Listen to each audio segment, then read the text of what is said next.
Эми таклиттин деңгээлдери мындай. Биринчи деңгээли бирөө далилди билип туруп, акыйкатты чындыкты билип туруп кудурети жетет алым. Анан ошого каршы башка бир алымдын оюну бир кадыр баркы үчүн, авторитет үчүн ээрчип кетсе, бул арам, ижма болгон алымдар арасында талашсыз ижма. Акыйкатты билесиң, далилдин негизинде билесиң чындыкты.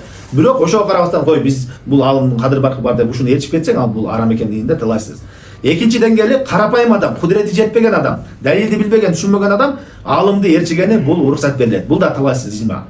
Үчүнчү деңгээли илими бар, талдаганга кудурети жетет, бирок кээ бир учурларда убакыт жетишсиз болот. Мисалы үчүн бардык маселени эле биле бербейт да. Бир маселеде изилден элек, биле элек. Ошол учурларда бирок изилдесе таба алат, издей алат. Ошол учурда ал кайсы бир алымды таклит кылса болобу, болбойбу деген бул алымдардын арасында талаштуу маселе. Бирок туурараак Аллах алем ошол убакыт болуп калса, зарыгып калган болсо, өзү ишенген бир алымды ээрчип кетсе болот. Ошол кудурети жеткен адам дагы. Түшүнүктүүбү?